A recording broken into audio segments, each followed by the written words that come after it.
आज मैं आपके साथ जो रेसिपी शेयर कर रही हूँ ये बड़ी अमेजिंग सी है और बहुत जल्द बन जाने वाली है। इसमें खर्चा भी कम आएगा और घर में मौजूद चीज़ों से हम इसको बहुत आराम से बना सकते हैं। तो चलिए, तो हमने बहुत दफ़ा बनाए हैं, आपने भी बनाए होंगे और मेरी वीडियो भी बहुत ही सारी जो है मेरे चैनल पे मौजूद हैं, लेकिन ये बिल्कुल डिफरेंट सी है। तो चलिए अपनी रेसिपी की तरफ चलते हैं और स्टार्ट करते हैं अपनी रेसिपी को। बहुत अमेजिंग सी बनाने वाले हैं हम ये। मैंने 4 चम्मच के करीब जो है ना ऑयल लिया है और इसमें एक मीडियम साइज चॉप करके प्याज शामिल कर दिया है। तो जी प्याज को हम बहुत ज़्यादा ब्राउन नहीं करेंगे, बस हल्का सा इसका कच्चापन निकालेंगे। 3 से 4 अदद जवे लिए हैं मैंने लहसुन के और उसको डाल के मैंने हल्का सा फ्राई किया और 1 चम्मच भर के मैंने ज़ीरा डाला है।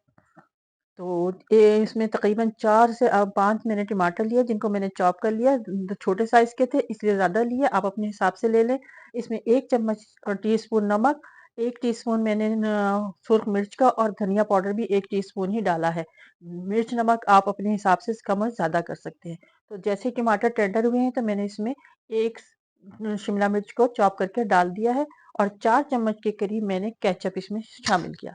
तो इसको हल्का-हल्का फ्राई करते हैं और इसको मैं थोड़ी सी देर के लिए रख देती हूँ ताकि ये थोड़ी सी टेंडर हो जाए। बहुत ज़्यादा नहीं गलाएँगे, ज़रा-सा क्रंच इसमें बाकी रहेगा।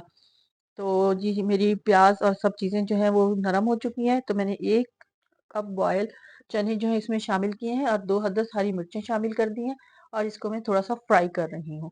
तो ये हो गया ये फ्राई। अब इसमें मैं शामिल कर रही हूँ थोड़ा-सा हरा धनिया ताकि इसके भी एक अच्छा-सा अरोमा इसमें आ जाए और बहुत अच्छे सा इसका टेस्ट डेवलप हो जाए। तो ये मसाला जो है भुन चुका हुआ है। तो मैंने इसमें 1 कप बल्कि इससे भी आधा कप मैंने जो है ना चनों का बचा हुआ पानी शामिल किया था जिसमें मैंने चनों को बॉईल किया था और ये बिल्कुल हो चुके हैं तैयार। तो इसको मैं निकालती हूँ और डिश आउट करती हूँ और आपको दिखाती हूँ। तो ये मज़ेदार सी चिकन चना जलफ्रेज़ी बनकर रेडी हो चुकी हुई है। तो उम्मीद है कि मेरी वीडियो आपको पसंद आई होगी। अगर आपको मेरी वीडियो पसंद आई है तो इसको लाइक करें, शेयर करें और मेरे चैनल को सब्सक्राइब करें। बेल आइकन को भी ज़रूर पुश करें ताकि आपको मेरे आने वाली वीडियो की नोटिफ़िकेशन मिलती रहे। तो फिर मिलेंगे एक नई वीडियो के साथ। अल्लाह हाफ़िज़।